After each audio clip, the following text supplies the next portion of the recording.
What's good, y'all? It's your guy Mosgov. Welcome back to my channel. And earlier today I was just thinking, man, 2016 was one of the greatest NBA seasons of all time. And I was just thinking of, reminiscing about, how that year, that was the year that the Golden State Warriors won 73-9. Kobe went, his final game for 60. LeBron and them came back 3-1. That was the last season we saw Kevin Durant in Golden State. But a very, very interesting thing about that season is the free agency that happened that season.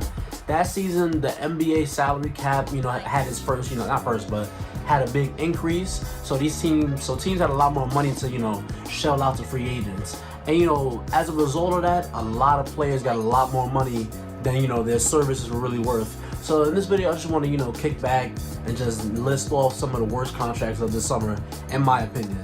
So number one, we got to start with the guy who's in the thumbnail, Timothy Mosgov. I don't know if y'all remember him, but he was the starting center when LeBron and them were all, going to the finals in Cleveland. He was the guy that was on the center for them. He was the one that, was catching lobs from Braun. He was the one that was, getting rebounds, getting blocks or whatever.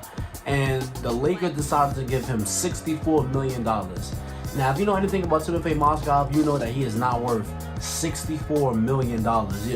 Like, I don't even know what they were thinking with that. They just had a lot of money to give out, and it makes me laugh right now because Timothy Mosgov is not even in the NBA. I think he could be at the bottom of the bench, but he's not in any rotation in the NBA as far as I'm concerned. And they gave him that money for him to average. I think he averaged what, 6? I don't know. I think it was 9 and 7 or something like that, or 7 and 5. And he only played one season for the Lakers under that contract. They traded him to Brooklyn the season after, so that was a huge waste of time. And then the next one, Dwight Howard got $70 million from the Atlanta Hawks. And this is 2016 Dwight Howard. This is not 2011, 2010, early prime Dwight. This is the one who's starting to fall off. Now, was he still a productive player at this point in his career? Yes. But wait, I don't really know. I don't even think he was. This is 2016, so this is after he played with James Harden, after that whole debacle. He did horrible on the Hawks, then he bounced around to the Hornets, then he bounced around to the Grizzlies who didn't even want to play him. But yeah, $70 million in 2016 for Dwight Howard is not a good contract at all. They just had a bunch of money to shell out. The next one I want to talk about is Tyler Johnson, who got 4 years, $50 million from the Heat. And when I first saw that, I said, Tyler Johnson? That dude right now is in the NBA. He's on the Brooklyn Nets. He's really, I don't think he's going to be a playoff rotation piece, but he's a regular season playoff rotation piece. And let me tell you, back then he was not worth $50 million. He's not even worth that right now. And the next I want to talk about is Assange Whiteside, also with the Heat. He got 4 years, $98 million. And to be fair, back in that day there was a lot of excitement and a lot of stuff to be proud about with Assange Whiteside. He was coming off as one of the best shot blockers in the entire NBA. And he had the first triple-double with blocks in a long time, so they gave him 4 years, $98 million. Y'all see how that worked out. Now he's bumming it up. I think he's in Sacramento. Now he's not doing so well over there. It's alright. And the next one I want to talk about is Joakim Noah, who got $72 million from the New York Knicks. And that was the season where they traded for D Rose, and they thought that Derrick Rose and Porzingis and Melo and Joakim Noah apparently were going to be the next face of the New York Knicks franchise championship.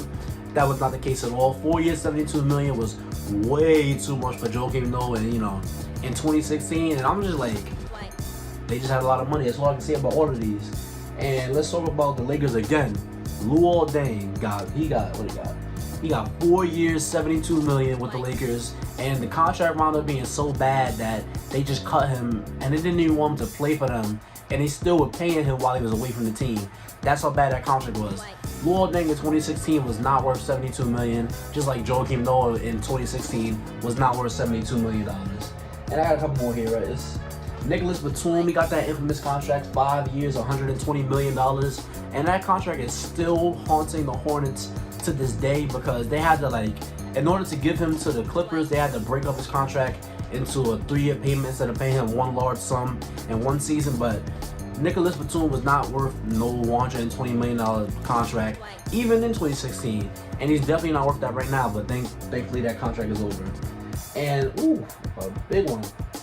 Chandler Parsons got 4 years, $94 million from the Grizzlies. Now, the Grizzlies, that was a really, really, really interesting move back in 2016 because Chandler Parsons, he did show some flashes that he could be good, but I don't think the flashes were so great that he was, $94 million good. I don't think it was that crazy. But yeah, Chandler Parsons, he's not even, I don't even think he's in the league right now. And if he is in the league, I think he's just injured still. Because he was always injured. And I think I have one more. Oh yeah, this is a doozy right here.